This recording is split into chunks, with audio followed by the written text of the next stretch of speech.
దేందులూరు మండలం గోపన్నపాలెం గ్రామంలో నూతనంగా నిర్మించిన శ్రీ కోదండ రామాలయంలో జరిగిన విగ్రహ ప్రతిష్టాపన మహోత్సవ కార్యక్రమంలో దేందులూరు ఎమ్మెల్యే చింతమనేని ప్రభాకర్ పాల్గొన్నారు. ఈ సందర్భంగా ఆలయంలో జరిగిన సీతారామ లక్ష్మణ్ గణేష సుబ్రహ్మణ్య శ్రీకృష్ణ అయ్యప్ప స్వామివార్ల విగ్రహ ప్రతిష్టాపన కార్యక్రమంలో పాల్గొని స్వామివారికి ప్రత్యేక పూజలు నిర్వహించారు. ఈ సందర్భంగా ఆలయ నిర్వాహకులు ఎమ్మెల్యే చింతమనేని ప్రభాకర్కి ఆలయ మర్యాదలతో స్వాగతం పలకగా ఆలయ అర్చకులు వేద మంత్రాలతో వేద ఆశీర్వచనం తీర్థ ప్రసాదాలు అందించారు.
గోపన్నపాలెం పంచాయతీ వేగవరం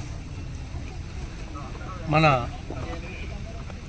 దేవరా చెరువు దగ్గర నీళ్ల స్థలానికి ఉపయోగపడినటువంటి భూమిని అతి కారు చౌకగా కొని వీళ్ళ కమిషన్లకు కక్కుర్తిపడి పేదవారికి సరైనటువంటి రహదారి లేకుండా గత పాలకులు చేసినటువంటి నిర్వాహకం వల్ల ఈరోజు సుమారుగా 180 కుటుంబాలు ఇబ్బంది పడతా ఉన్నారు.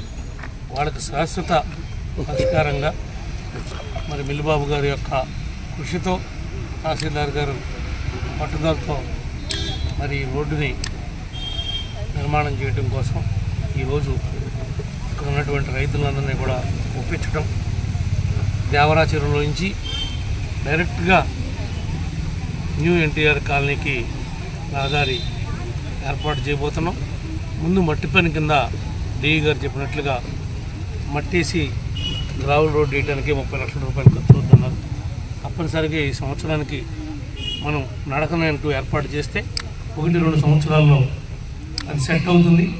సెట్ అయిన తర్వాత బీటీ రోడ్ వేద్దామని చెప్పి కూడా మీకు ఈ సందర్భంగా సరేనా?